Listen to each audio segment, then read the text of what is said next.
Good evening, everybody, and welcome to the Shields season kickoff.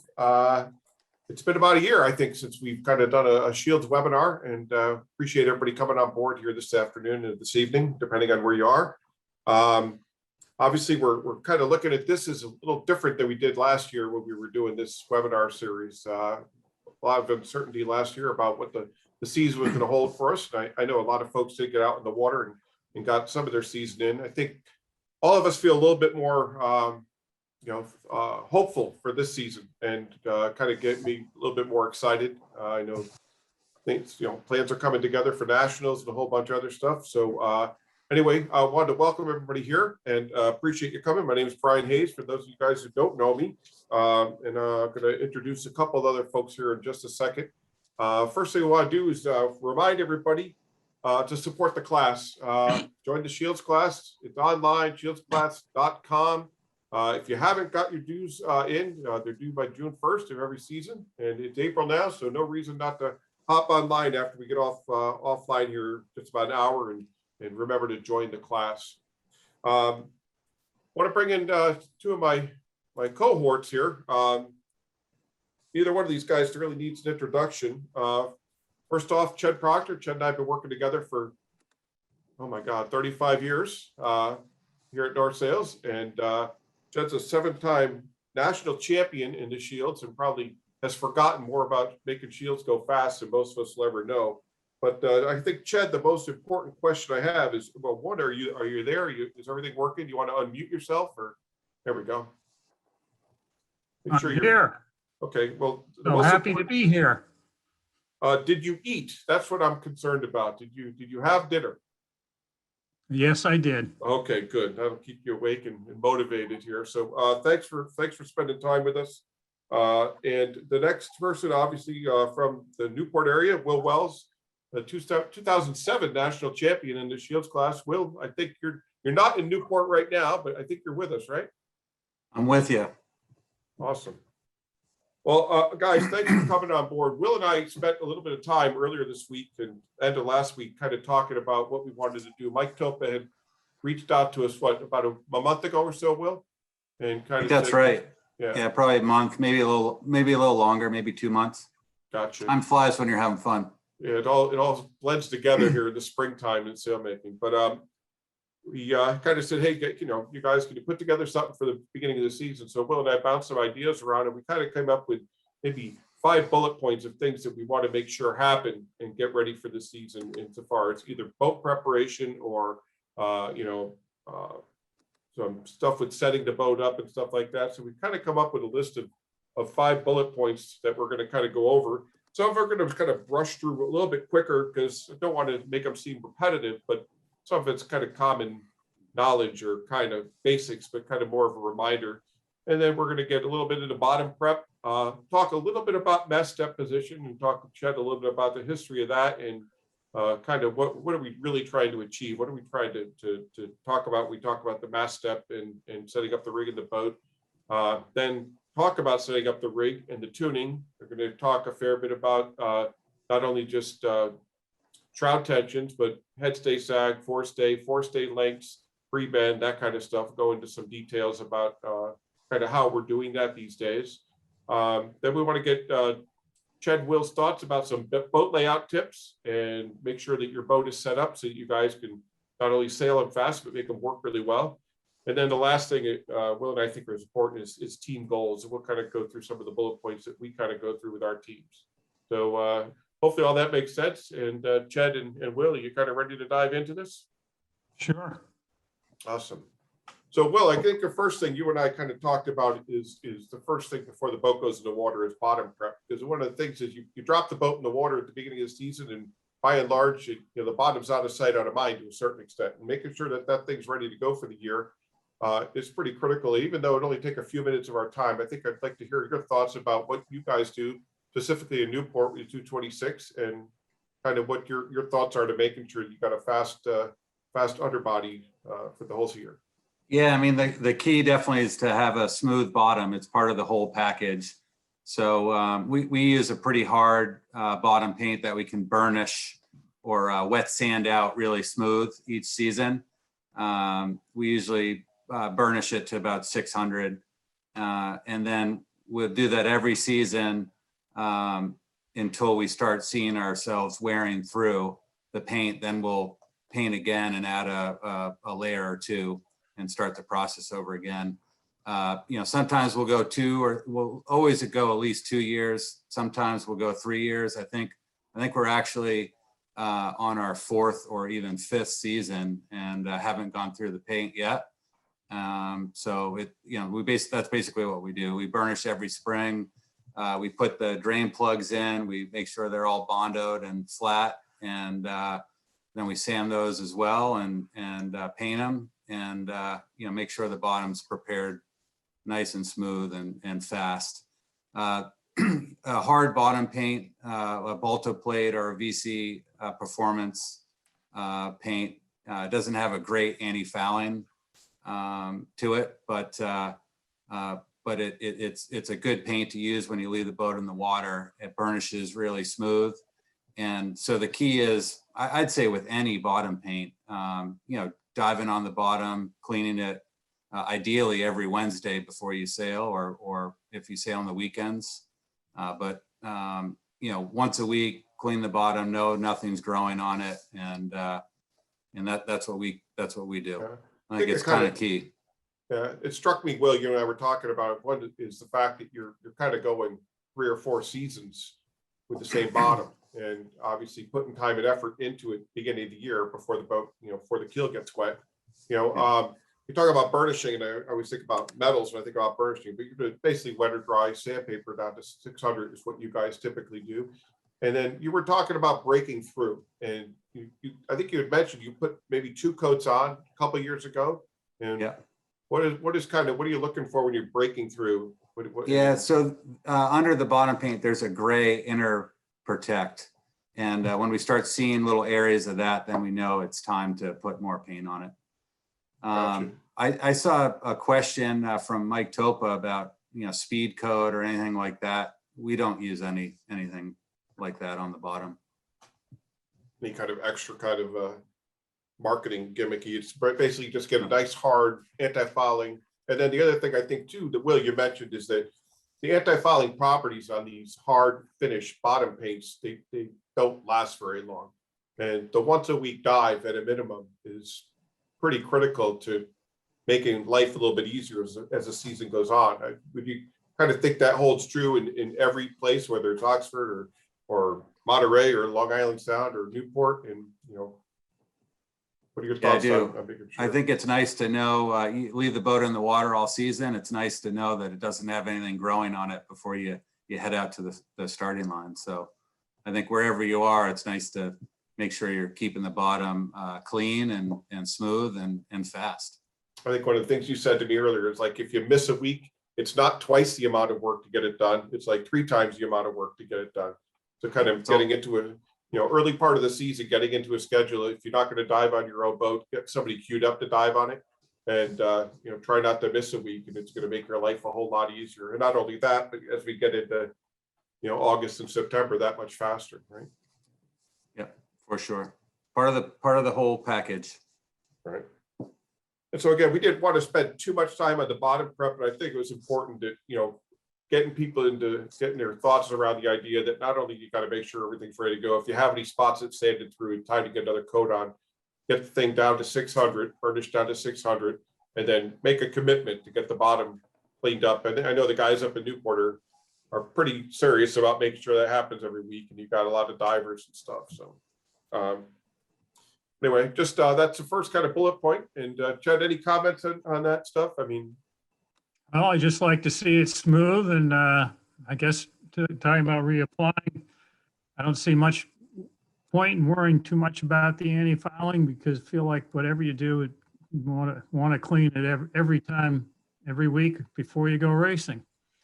And even if we're on a long regatta several days, we certainly dive the boat and wipe it down before we race. So yeah. Keep it clean, and just like to see it smooth. And if you feel good putting some kind of speed coat on it, I guess you can do that. The rules actually do say the bottom is supposed to be covered with an exfoliating paint.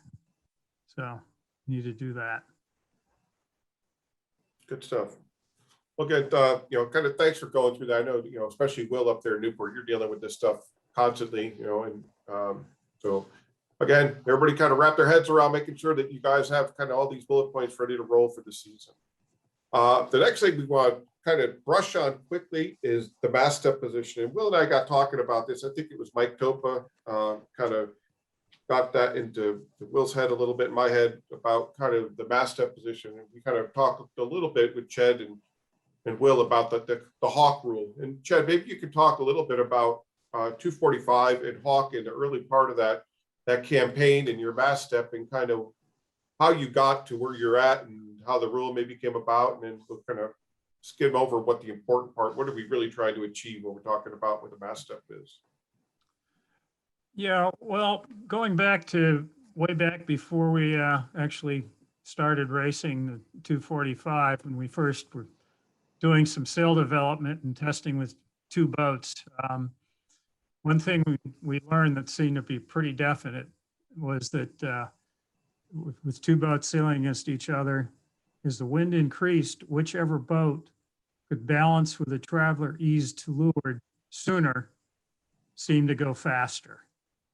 So it sort of led me to believe that you'd like to have a little tendency towards weather helm. And I think we noticed that the boat that was easing the traveler sooner and going faster looked like it had a little more rake when the mast was straight. So when we first got hawk and raced it the first time in a big breeze, we experienced a very loud noise that didn't sound too good. And we dropped out of the race, and turned out the whole mast step molding had ripped out of the bottom of the boat. And when the guys repaired it, it involved unbolting the step casting to access the underside. And I commented, we're not quite sure exactly where this was. So we had some question of where to bolt this fitting back down.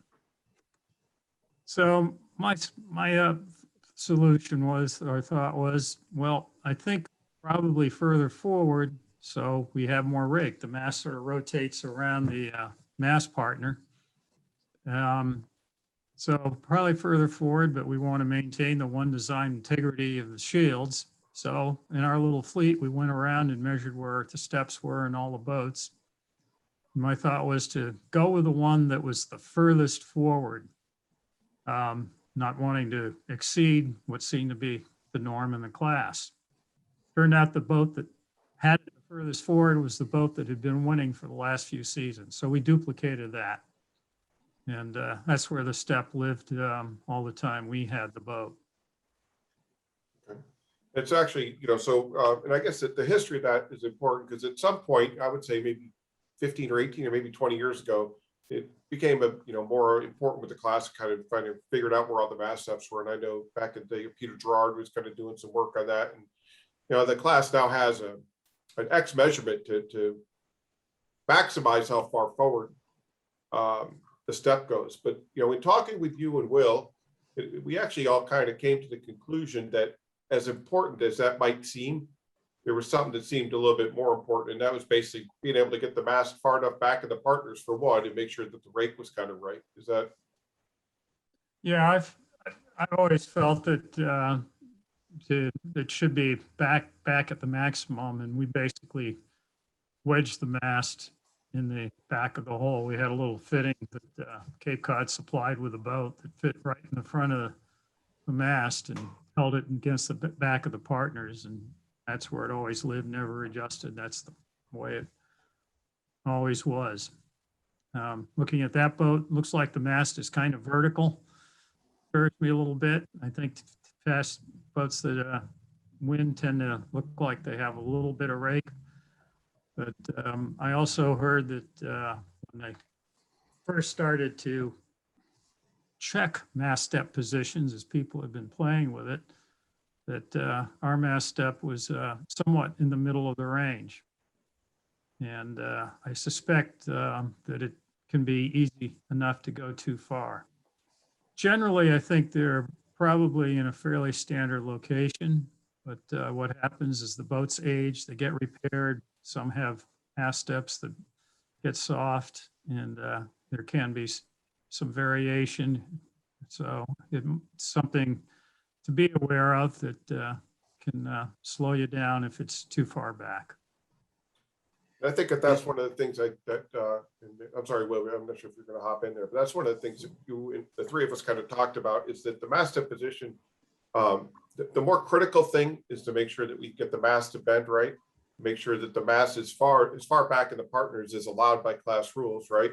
And basically that the mast has some rake to it, right? And not rake forward or vertical like this boat is, but more like if this mast is all the way back in the partners, the mast would be leaning further back. Is that kind of? Yeah, I mean, a couple of times I noticed boats where the mast actually looked like it was almost raked forward, and they generally weren't very competitive. And sometimes the owner would correct it and go better. So it is something to pay attention to, but I don't think it's something that you necessarily need to maximize, but you do need a little bit of rake. So you told Will and I something, we had our kind of a pre-briefing about talking to this, and what was that every time you've hopped on a shield that someone said they weren't going so fast, you told them to do two things. Lengthen the headstay and shorten the backstay. Right. And so maybe you can talk a little bit more about that, because again, what we're talking about with the mast step or the mast step positioning is what we're trying to do, is what's the end game? What are we really trying to achieve? And we'll get a little bit more into that into this next section here, but I think the idea of making sure that the sail plan is lining up with itself, and the tune is right, and all that. I'm sorry, headstay sag and all that stuff. So I think we just wanted to touch a little bit about the mast step because it was brought up as a topic, but I think what's interesting with talking with both of you guys is that it's more the cause and effect of what are we trying to achieve with making the mast act properly and get the proper amount of rake. And that kind of goes into this next section here, if I can get to it. And that's tuning the shield's mast. And I kind of bring both of you guys into this, but nothing much has changed in these first 5 steps or so, right, Will? Insofar as setting the rig up. And maybe Will, if you don't mind, you want to run through kind of what you do with these and the side to sides and stuff? Yeah, for sure, Ron. Every spring when we step the mast and get ready to launch the boat, we usually go through and make sure we can get the mast to dock tune, if you will. So, we check the forestay mark. We pull, before we take the forestay and put it out at the forestay fitting, we'll mark the headstay where it lines up, pulled straight down the front part of the mast on the top of the black band at the gooseneck, and then pull it out. And then we've got that mark kind of set for the season. I've seen some people put a little paint there and it's there for quite a while, which is pretty nice. But it's nice to have that mark, so you just have something to measure to reference to see where you are as another check as the season goes. But yeah, so mark the headstay, and then we put the uppers and the lowers to 800 on the uppers, 300 on the lowers. And if a nice thing to do is if you've got calibrated Ron stand turnbuckles, or you have the open body turnbuckles that you can put a pair of calipers in the turnbuckle, you can measure your caliper setting at base for the port upper, port lower, starboard upper, starboard lower, and mark that somewhere like under the deck or wet notes. And in theory, you should be able to pull up to the hoist and set your mast from the gym pole into the boat and go right to those numbers, those caliper numbers, and you should be good. To feel comfortable with those caliper numbers, it's nice to do your homework, make sure the mast is straight side to side before you really dial in those numbers. But it's nice to be able to get the mast to dock tune pretty quickly, and if you have the caliper numbers, you can do that even faster. So it's faster to the hoist and into the water. So, well, real quick, if I can, I'm just going to go back to this picture here real quick. I want to talk a little bit about the getting the mast straight in the boat. And the goal of tuning any boat, right, is to get the four tunable points in a line, right? So we have the mast step, the partners, the spreaders, and the hounds. And obviously, very little control over the mast step and the partners to a certain extent. We want to get the mast centered in those. But talk a little bit about, maybe the simplest way to make sure that the hounds are kind of squared up in the boat. Yeah, I mean, we're hoping that the partner and the mast step are in the center of the boat, right? We're hoping that that's where we're starting. The chain plates are good side to side and fore and aft and all that. And then you like to measure from the forestay back on the rail to just in front of the mast where the rail lines up to the leading edge of the mast. And then we do that on both sides, and then take the jib halyard and hang a lead weight off of it or a bucket of water or what have you, and go side to side with the mark on the jib halyard, and that just tells you if the mast at the hounds is lined up in the center of the boat. And then we use the lowers to try to straighten the mast side to side. A couple of things. We use the jib halyard obviously because, again, the point we have control over is the hounds. And so, I've seen people use the main halyard, and the problem is you have unsupported section above the hounds where the main halyard is. So if there's a little twist in the main halyard or at the tip of the mast or something to skew, you really don't control getting the mast centered. You only control these 3 points, right? There are 4 points of the hounds, the spreaders, the partners, and the mast step. So the key is to get those 4 in a line. And that, and this measurement point back doesn't really matter particularly very much as long as it's consistent side to side, right? Side to side, for sure. And then the other thing is, at what point off the shear line do you measure? And again, it doesn't really matter, right? As long as it's the same. Yeah, couple questions kind of rolling through here in the chat box about the tensions, 800, 300. Ronald says the Monterey boats are using less than 800 pounds and on the uppers and 300 pounds on the lowers, with the idea they can pull on more on backstay more. What do you think about that, Ched? I don't see how the tension on the uppers has anything to do with how hard you can pull on the backstay. How hard you can pull on the backstay is how hard you pull on the backstay. Yeah. It's, the rig tension, the side stay tension is something that I duplicated out of the boats that had been doing well before I was doing it. And it's something I never varied, and I was always keep it simple as long as it's working.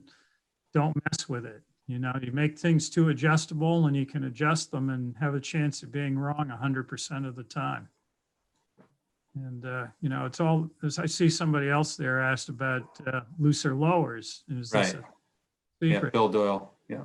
Again, maybe you can have a faster tune with looser lowers, but we never did that. I would always this keep the mast straight sideways and worry about how hard I pull in the sails and aim the boat, and not try and complicate it too much. If you do start doing that, you got to be aware that it's how the whole package goes together.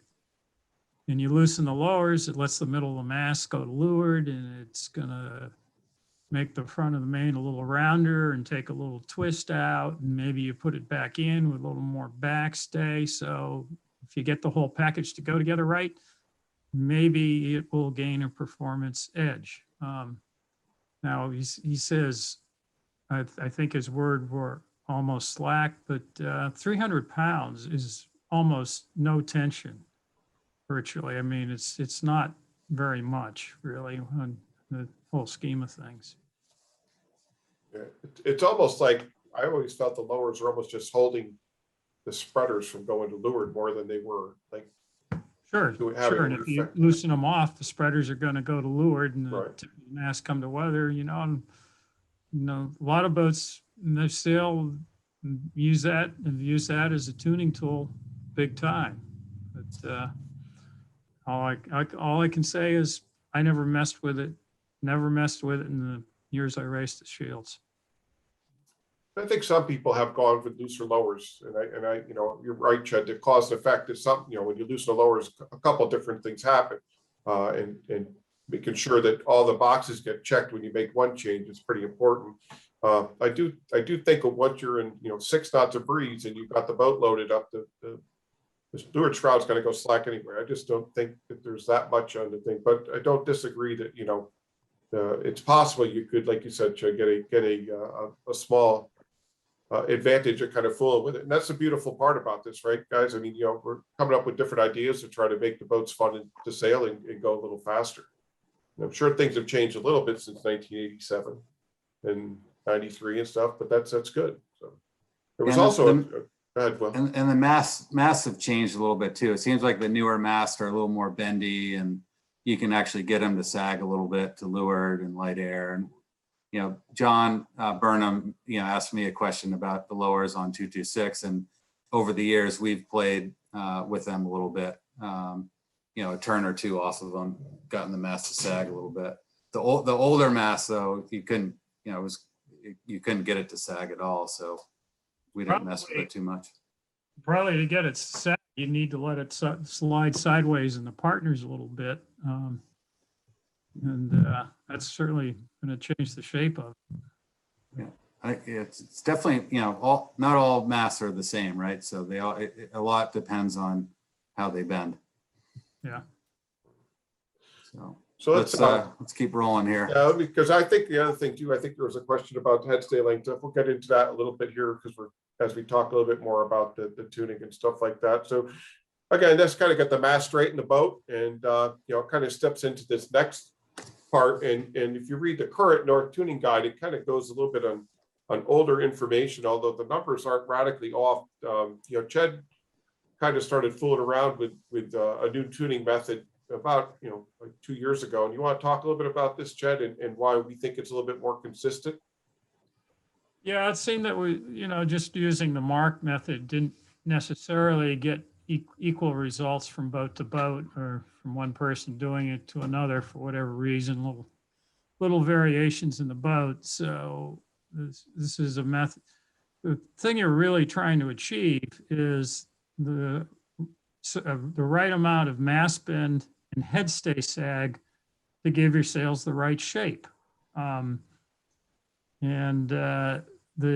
That's really determined by how the mast is supported around the partners, the step, and where it comes back against the headstay. So this method just measures that fairly directly.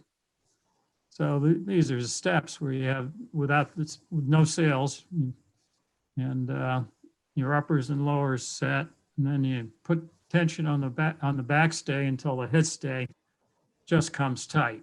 And this is what I used to do when I was trying to learn. So go around and sneak up on boats in the early morning hours to see what they were doing, and I'd tension the backstay just until the headstay slack came out, and take a look up the mast and see how much it was bending.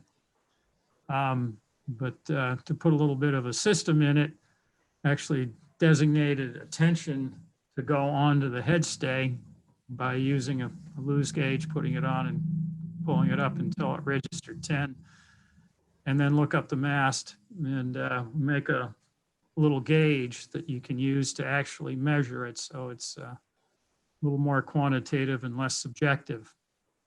And if you want to. Yeah, so real quick, so again, just to go through these steps, and I think you described it well. So again, what Chad ends up doing is we pull the backstay on until the headstay starts to go straight. Then you put a PT2 loose gauge on the headstay at about shoulder height, 4 or 5 feet loose shoulder. I mean, basically, you just don't want to put it really close to the bottom, so you're getting a true measure, or close to true measure about, or consistent measure of the wire tension. Then you're going to pull the backstay on until that loose gauge, that PT2 loose gauge, reads 10. All right, so somebody's sitting in the cockpit and pulling, you go pull, each another 1/4 inch, ease a little bit. Okay, good, it's on 10. That the next step is to check the bend in the mast. And to do that, grab the main halyard, pull it straight down to the gooseneck, and you can see these numbers here. For light air, there should be 3 to 3.5 inches of bend in the mast, and for heavy air, be an inch to inch and a half. Okay, so, and I think, Chad, you were describing it. If the head stays longer, when you pull 10 on that forestay, the mast is going to keep bending and bending and bending until the head stay gets to a tension of 10. If the head stays shorter, it'll obviously get to that tension of 10 much quicker, and the mast won't bend as much. And so the way we kind of gauge that, and Chad, you can kind of show, this is a lightning mast, right? Yes, that's lightning mast. Yeah, you take the gauge and pull it up the groove of use the spinnaker halyard, so you get the main halyard free. You have to take the spinnaker halyard and pull it, run it around behind the shrouds, so it can pull it up, and remember to put a line on it so you can pull it back down when you're finished. Yeah. And you pull it up a little above the spreaders, and then you take the main halyard, pull it tight, hold it against the mast at the back of the mast at the gooseneck height, and then look where the main halyard comes past the gauge. Here on a lightning in this setup, we've got 5 3/4 inches, and the Shields, as we mentioned, 3.5 inches is for the light air headstay setting. So the idea behind this, I think, and Chad, you mentioned a little bit, is to have some level of consistency and some measurable way to lock the rig in, so that when the tension on the headstay is X, that we know how much the mast is bending, and we can affect how much mast is bending when the headstay is at X by lengthening or shortening the headstay. The longer the headstay is, the more pre-bend or bend is going to be in the mast and headstay sag. We'll talk about that in the next couple of slides as well. But the idea of having a consistent measure, and I think, Will and I, you talked a little bit about what we think that correlates to the tuning guide. And honestly, depending on the boat, we don't think the numbers are off that much. But, Chad made a good point. All the boats have just enough quirks, enough changes, that the idea of getting the rig set so that the sail plans match up is most important part. And it's not all cookie cutter that they're all identical. And the most consistent way we found to kind of do this is Chad's kind of method to kind of do it this way. These gauges here, you can make one. I know Chad's probably made 30 of them over the years in different variety of bolt ropes and pieces of paper and stuff like that. We actually have this particular gauge. This is a stock item. We kind of carry now. We built these for the past couple of years because we use them in a variety of different classes. So either Will or Chad or myself can probably find a way for you guys to get your hands on them. I think they're well under $1 million. But there's definitely an item here. You can build your own or borrow one or whatever. So it's definitely a way to consistently check your tuning gauge. Chad kind of went through this a little bit about how to get this tie spinnaker halyard to the gauge, but align the bottom, pull it back up, lead around the upper shrouds, hoist you up about 3 feet above the spreaders. That's where the maximum bend is kind of taking place. Then pull the main halyard taut against the backside of the mast at the gooseneck, at the top of the gooseneck, and then just kind of read where it goes through. If you do get your hands on one of those North halyard gauges, there is a metric and an inches side. So you want to make sure you're reading 3.5 inches, not 3.5 centimeters.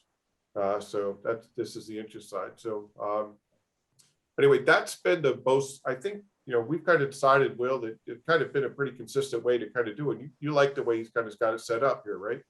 I think it's a great check. It's nice to use a tuning guide to get to some base numbers, and then use this as a nice check to get you the rest of the way. So yeah, it's another way to measure it, and I think it's quite exact. So I did see one question that came in earlier from Reed. This is a good time to answer it. I'll sling it to Ched. Reed says that there's some boats in Marion that like to go longer with the headstay and the breeze. And he says the rest of us always go shorter, like the tuning guy says. And he thinks they go faster. So you got any thoughts on why that might be the case? Well, I always felt that if the headstay is too long for the conditions, that you have to put a lot of backstay on till you get the headstay tight enough to control the jib shape, because it's all about controlling the jib. And the result is the main would tend to get too flat and you'd have to trim it too hard. And then the boat got kind of more difficult to steer. And for me, what it meant was I had to work the Traveler a lot harder, a lot more to keep the boat balanced. And whereas if the shorter headstay in a breeze and the main's a little bit fuller in the bottom effectively and the flatness in the top, and you can twist it off a little bit, just makes the boat go through the waves a little easier, and you don't have to keep working it so hard.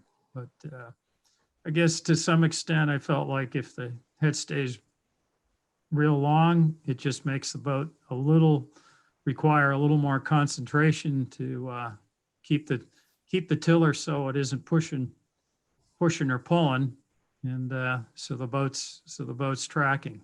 So I guess being lazy, I liked to sail with a shorter headstay and a big breeze.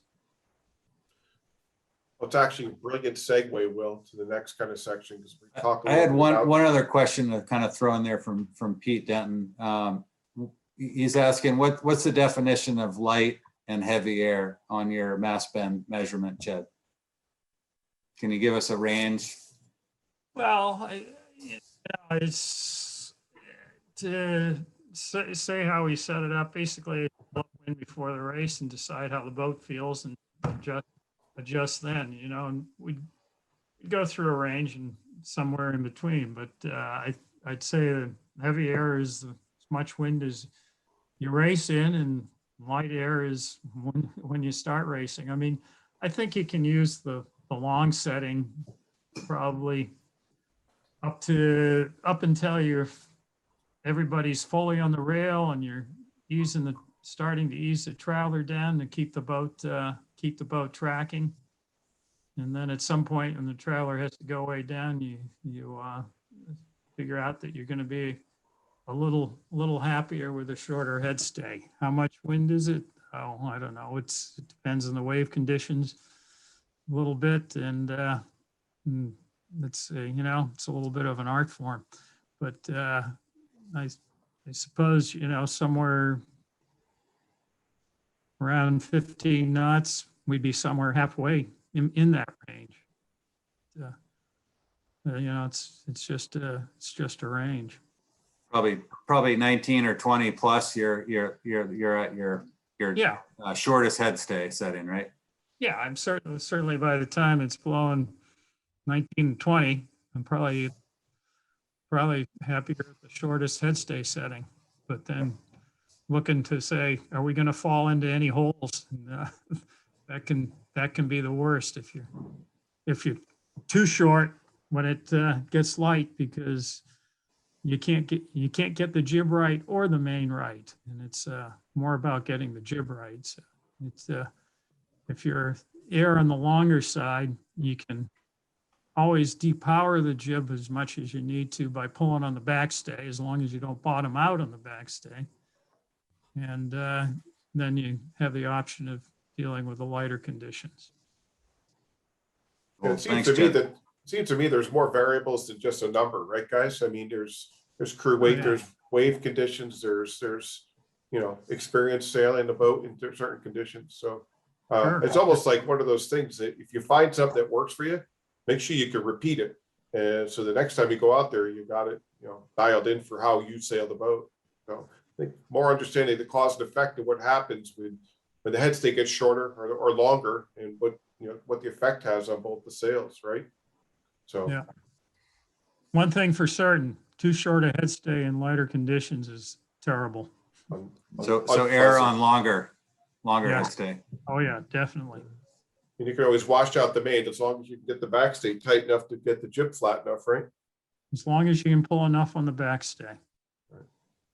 Which kind of segues a little bit right into this, the headstay sag part of this. And this is really all this stuff dials into, getting the boat to go from 0 to 25 or 22 or 27 knots of breeze, depending on where you're sailing, and how having the headstay is really gear changing to go through those those variations. Jed, maybe just touch a little bit about, you know, the cause and effect, what's going on with Headstay sag, what you're kind of looking for, what are kind of your targets for when things aren't quite set up right, and what might not look spectacular. And we can go to a couple pictures of some jibs as we talk about this stuff. Sure. Well, in the upper picture here, where you've got less headstay sag, this is sort of where the boat's developing enough helm that it wants to sail fairly high. So the straighter headstay pulls the front of the sail a little flatter, makes a flatter entry angle, so it can go higher happily.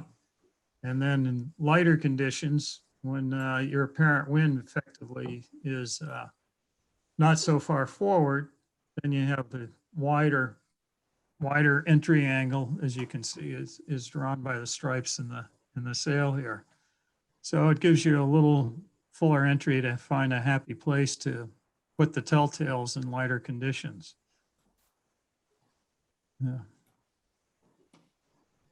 Yeah. Another thing I think you'll see in the pictures, you can sort of look at the angles the battens make to the center line of the boat. This isn't drawn quite like a shields where the spreaders are coming back, but in the shield you can sort of judge the angle of the jib battens to be at right angles to the spreaders, or relative to that. So in lighter conditions, the headstay sag helps the top batten come up more basically to line up like the middle batten, so it is more parallel to the center line. Whereas Let's go to some shields Okay. jib pictures.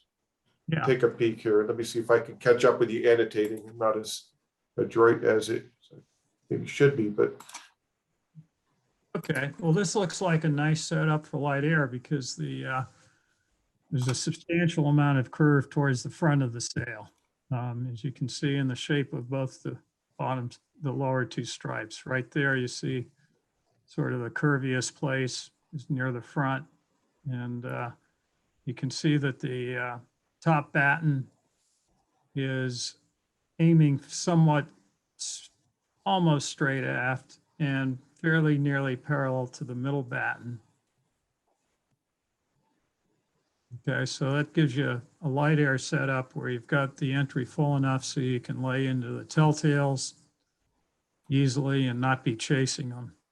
And then in the next picture, you'll see the head stays a little bit straighter.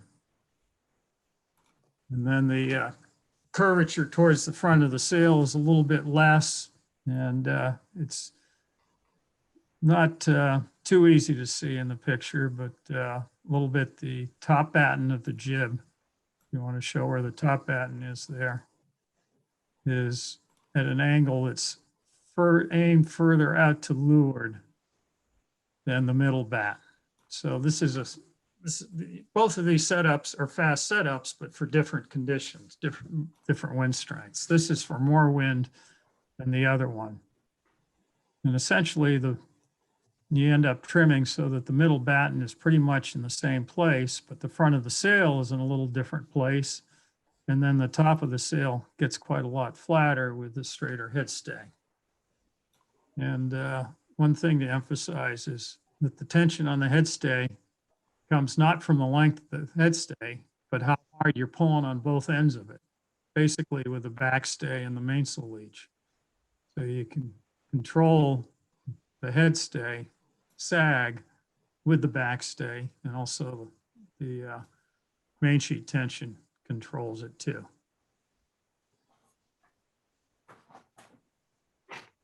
I think both these pictures, sorry, but both these pictures kind of the left side and right side, light air, heavy air. You can see the left sag here, the entry angle of the jib versus, again, this, let me see if I can, hang on.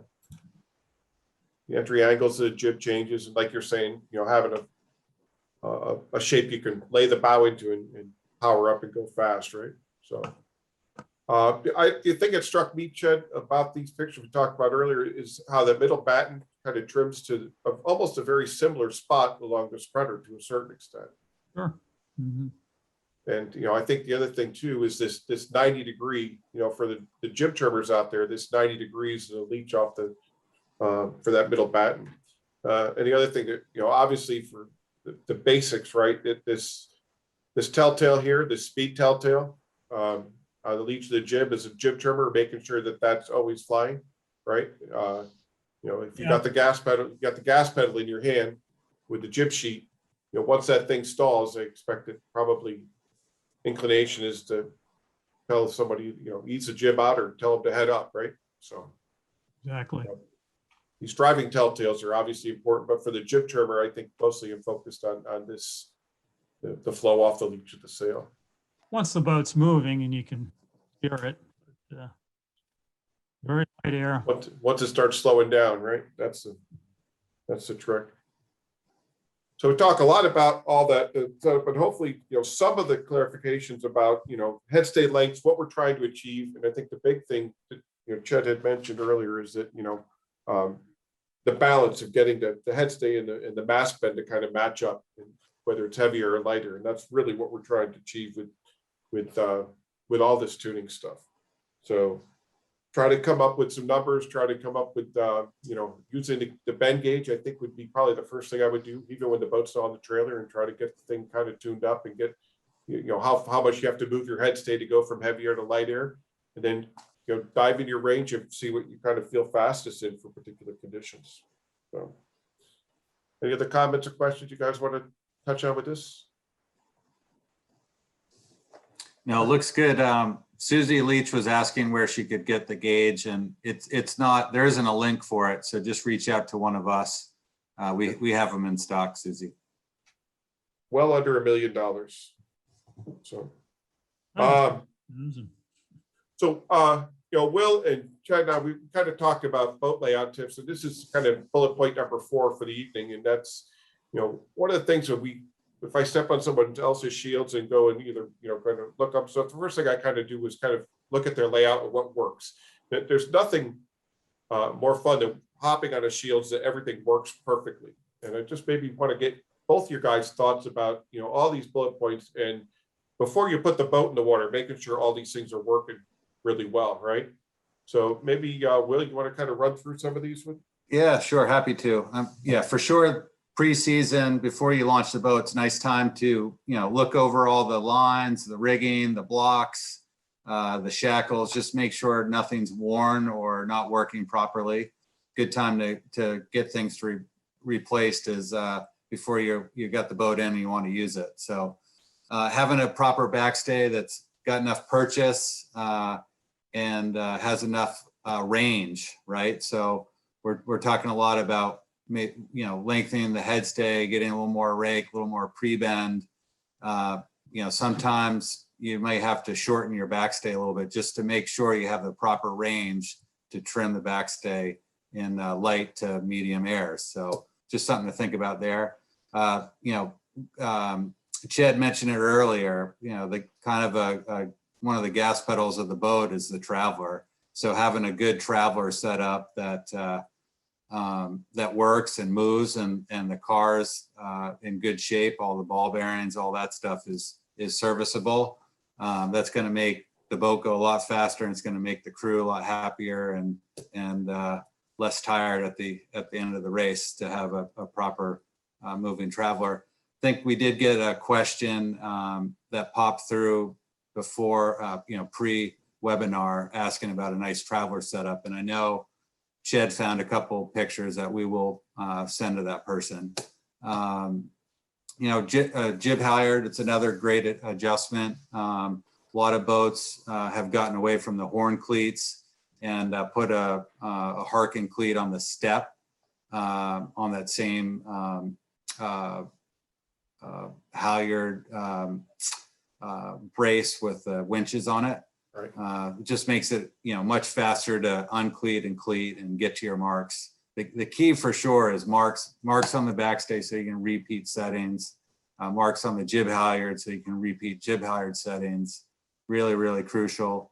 Another thing we like to do is, I think if you have a newer mast, it comes stock this way from Cape Cod, but that's with the spinnaker halyard cleat on the mast.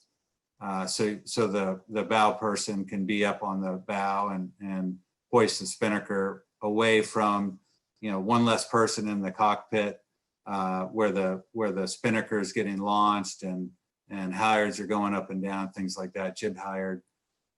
So having the spinnaker halyard on the lead to the mast, so you can, hoist it from there and cleat it. It makes a big deal.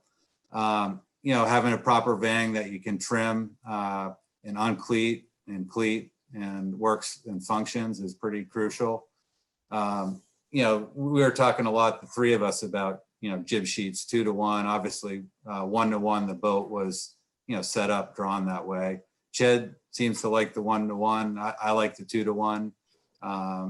It's, if you have it set up right with the cleats inboard, you can trim it from the rail. Obviously, as the breeze builds, sometimes you need a little help from your crewmate. We put little fair leads on our cleats that you could trim from and cleat from any angle, which really helped. But I like the 2-to-1 setup. The key is, having good marks, spreader marks, and having a system that works for you and your crew.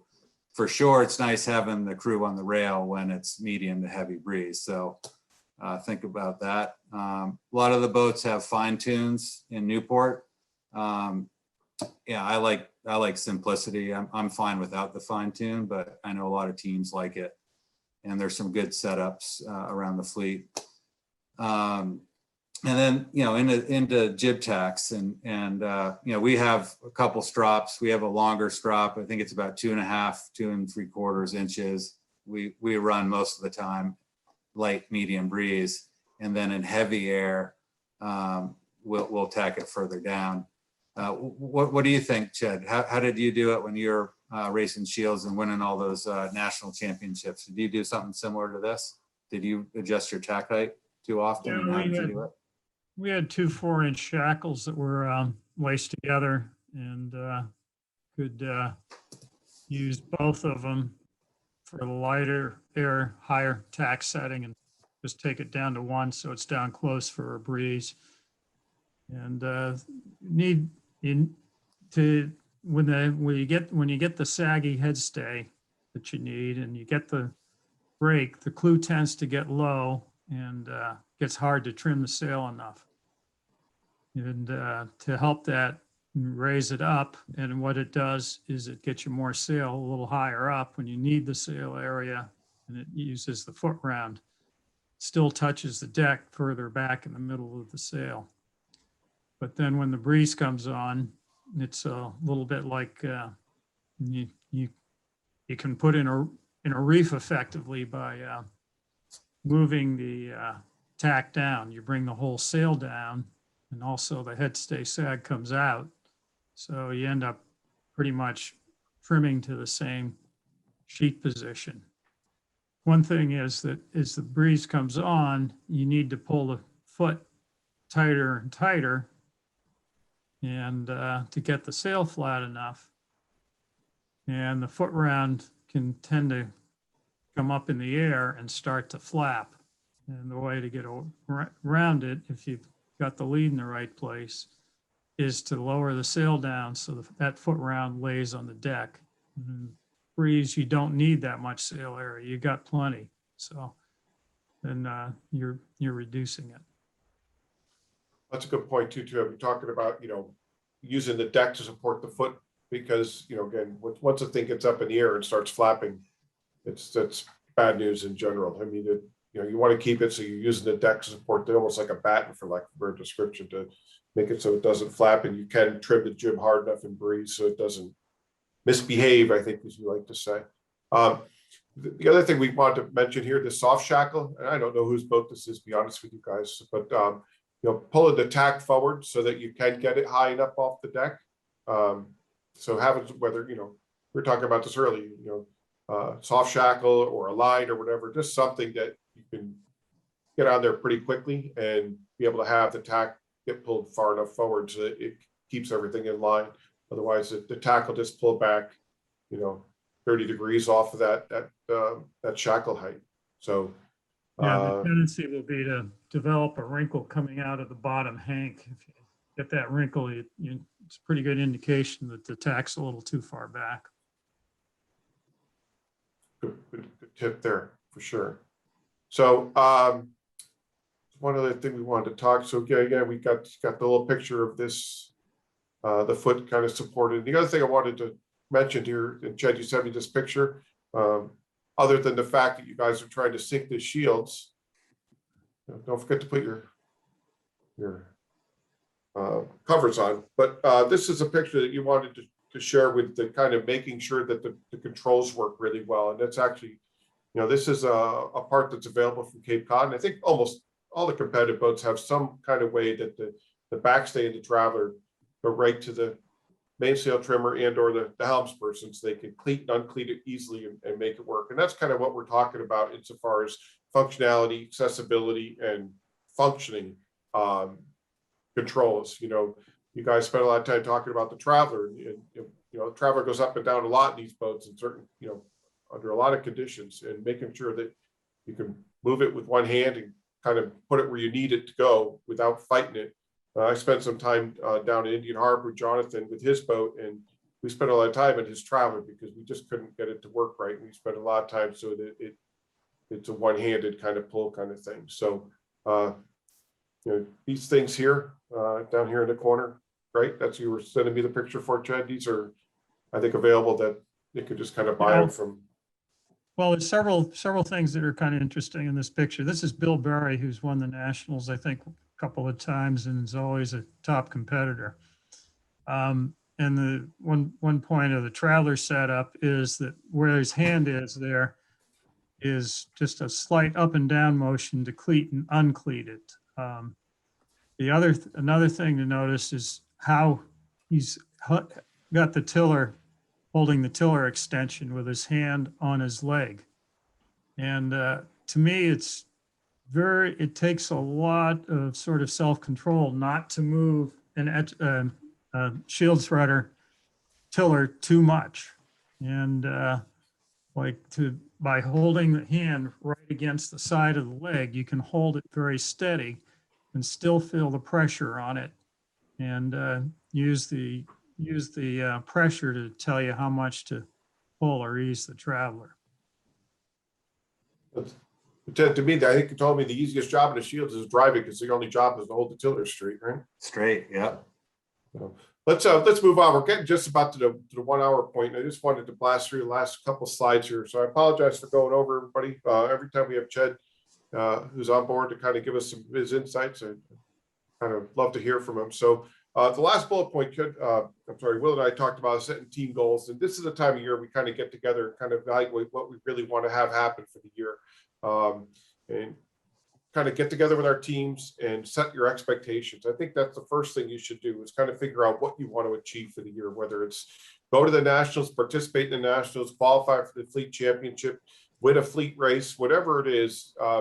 You should make sure everybody on the team is on the same page and what your expectations are. And I think it's a good idea to get your team together, build your team, and kind of come up with a punch list of things you want to accomplish. You want to learn more about how the rig sets up, or you want to win a race, or you want to win the Nationals. If as long as everybody on the team's expectations are in line, I think it's a good thing to do, to get together and kind of set those at the beginning of the year. It gives you something to chase, and let's make sure they're attainable. The other thing which I think Fleet 9 does an amazing job, and I'm sure the other fleets do as well, but I just happen to be on that email list, is to communicate and interact with whether it's fleet member and or your team. And I expect some folks have their own team emails. So if they have 5 or 6 different crew members on the team, everybody's aware of what's going on, what work might need to be done on the boat, who might need to come down and help, and that kind of thing. And I think that's important to make sure everybody's part of it. I'm sure everybody realizes you can't sail these boats with one. It takes 4 or 5 people to sail these boats really well. And so everybody's kind of got a job on the team. So I think kind of making sure that everybody gets built and is on the same page. The other thing we talked about, Will, is evaluating your progress often. And that means, as you get into May and June and July and see, getting towards the goals you set, have we won a race? Did we learn more about how the Mast, You know, are we getting towards our goals? And if we're not, what do we need to do? We need to ask for help. You know, whether it's from, you know, somebody else in the fleet, some of the top sailors, a coach, a sailmaker, whoever. You know, if you're not getting to where you want to be, ask for help and kind of keep ticking off those goals. But if you could sit down, you know, and say, hey, listen, these are the 3 or 4 things I want to get done for 2021. You know, I want to win a fleet race. I want to win a Wednesday night series. I want to do something that matches up with what the expectations of the team are. I think it makes it more fun to everybody to chase a goal. And then, you know, obviously have fun. That's the other important thing. You know, part of this whole thing is to get out there and enjoy each other's company and have fun. And hopefully 2021 is going to be a little bit more able to do that kind of stuff. You know, last kind of thing that Will and I started talking about, this is kind of 5A, is managing our sale card. And we got talking about, you know, I don't know how we segued into this, Will, but how, you know, the importance of durability of the Shield sales are with only 1 sale per year. And, you know, we talked about taking care of the sales and getting them evaluated. And maybe you want to weigh in a little bit about what, you know, some of that stuff. Yeah, I saw a question earlier from Reed Bear, you know, bringing this, you know, asking this exact question is, you know, how do you measure, you know, how do you handle your sale card because you can only get 1 sale a year, right? And, you know, I think it, like Chet and you and I were talking earlier, you know, you try to manage the wear and tear on the main and the spinnaker so that you can get a jib most years. And, you know, I think you said earlier, Ched won the Nationals with a main that was, you know, 5-6 seasons on it or something like that. And he had a fresh jib and with his 10 races on it and a crisp spinnaker. So, you know, I think, you know, when in doubt, buy a jib. You always need a new jib. They get beat up the most, tacking around the mast and going up and down, getting stepped on and crinkled and all that fun stuff. But, you know, taking care of the sails from the moment you pull the cover off at the mooring before you head out and to the moment that you come back to the mooring and put the boat away and put the cover back on. I mean, just, you know, making sure the sails go up and down in a nice way. You're not just pulling creases out and the sails overboard and getting scrunched in places. It just takes hours off the life of your sail. So yeah. Take good care of your equipment and it'll treat you right. And especially the main and the spinnaker, because ideally you'd get a new jib most years. Yeah. That's you know, I always ask Chad, when do you need a new jib? Always. So, you know, again, and great point, Will. You know, I think that, you know, we're very focused on making sure that everybody kind of gets the most value out of all the stuff, and longevity is a key thing insofar as having, you know, keeping and maintaining the shields and keeping the sail card. So, you know, this time of year, we're getting really towards the point where boats are going to splash. If you think you might want someone to take a look at your sails, whether it's in Newport or here in Milford, you know, or whatever, down in Annapolis, we have lofts all over, and it can certainly take a quick look and evaluation. You know, Will mentioned a well cared for main can last a lot of seasons to go fast for a long time. And it's hard to take care of a jib because of the beating it takes good. So just, you know, that's our bonus tip is just be careful with your stuff so to get the most value out of it. Hey, John Burnham asked whether we like to roll or flake the main. And I'd say, whichever you decide, take good care of it. I prefer to roll. I know Ched prefers to flake it. The Dacron is pretty resonated, pretty stiff, so I like rolling it. But plenty of fast people that win races flake it. So yeah. Another person asked about showing the second page on the headstay length, and I'll just say that this will be on our YouTube channel tomorrow, so you can go back and check it out there. Exactly. All of our webinars are recorded. They go on the North Sails YouTube channel. So last 2 things real quick for you guys. Just so you guys are up to date, you may have seen the press release. We've been here in Milford for 25 years. And an opportunity came for us to move to right to a deep water point in Steel Point Harbor in Bridgeport, Connecticut. And we are going to this new development. We'll be there July 1st. Doors will be open, which is the perfect time to move a sail loft. But in any case, it's where the opportunity presented itself. We're really excited about getting down there. There's a big deep water marina. There's a Chipotle. I think there's a Subway nearby for Ched, so that'll be good. But we're going to be right down, basically across the harbor from the Port Jefferson Ferry, right on the water, and excited about the move. 36,000 square feet of sailmaking, distribution, manufacturing, and some of our corporate offices. We're all going into one building. So kind of excited about that. So to get into July and August, give us a few weeks. We'd love to have you stop by and take a look, especially as we get past the COVID protocols. But we should be up there and ready to roll here in about a month and a half or 2 months or so. So anyway, just wanted to kind of share that news with you guys, and appreciate everybody being here. Mr. Proctor, thanks for taking some time out tonight to spend sharing your insights. Glad to be here. And Will, from the Great North, thank you for spending some time with you away from your family and sneaking out this evening.